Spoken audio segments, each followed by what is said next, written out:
Do you ever feel lost when listening to English because you've missed an important word? Well, I've got good news for you.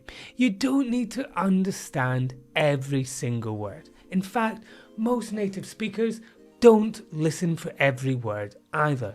Today I'll show you 3 simple strategies plus 1 bonus tip to help you feel more confident when you listen in English. So let's get started. Strategy number 1 is about listening for key words.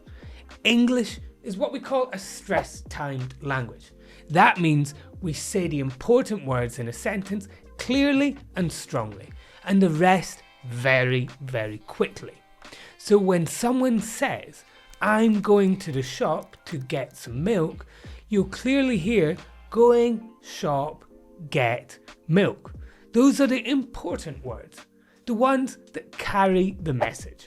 So don't panic if you miss the small words. Focus on the strong ones. That's where the meaning is. And listen to the difference here between the 2 sentences. I think I will go to the beach at the weekend if the weather is good. We never speak like this in English. But now listen. I think I'll go to the beach at the weekend if the weather is good. Now the important words are clear, but the others are not.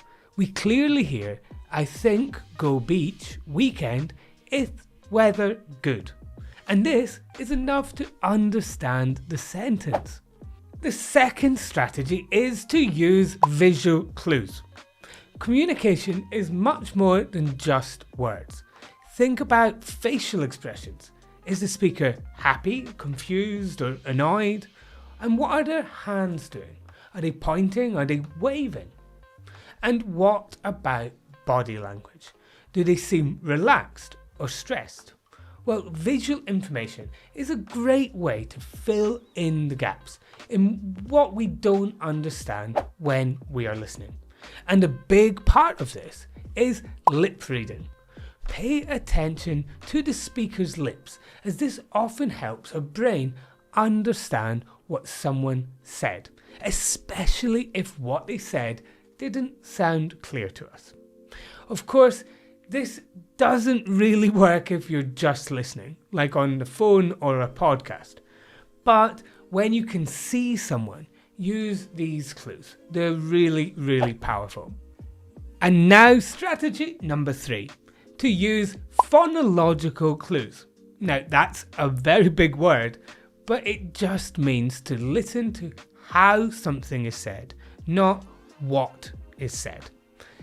Now this can be quite difficult in another language, but we use it all of the time in our native language. The key to being able to do this in a foreign language is practice and awareness of the way that the language is used when we're speaking. Listen to this sentence. I saw you yesterday. We'll now hear that again. It'll be the same words, but what is important changes. So, I saw you yesterday. This time the emphasis is on me.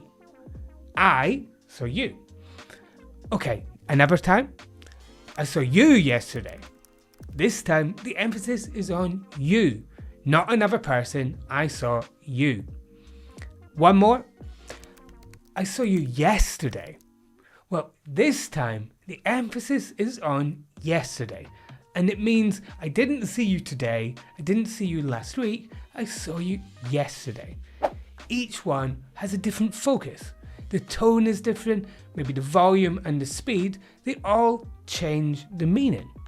So train your ear to listen for these extra messages. They're just as important as the words. And here's a bonus strategy for you. Use context. Before you even start listening, think, where are we? Who is speaking? And what are we talking about? This background knowledge helps your brain guess and fill in the gaps. So even if you don't understand every word, you'll still understand the message. And a great way for you to practice is by using our Skills Boost series on Copy Break TV. These lessons are designed to help you improve your listening skills by answering a series of comprehension questions about an interesting text. And if you haven't tried our fantastic video platform yet, you can find the link in the description. So let's recap on the 4 strategies to help you listen successfully in English. First, listen for the strong, stressed words. And if you can, you should use visual clues like facial expressions and body language or even lip movement to help you understand what the person is saying. The third strategy is to pay attention to tone, stress and intonation for those subtle differences in meaning, and this one requires practice. Finally, use the situation and your knowledge to help you understand. You don't need to be perfect, you just need to be paying attention to the important things. Which of these strategies do you already use? Or which one will you try next time? Let us know in the comments. We really love hearing from you. And if this video helped you, don't forget to like and subscribe for more lessons just like this one. And if you want to improve your reading too, check out the video that's coming up next.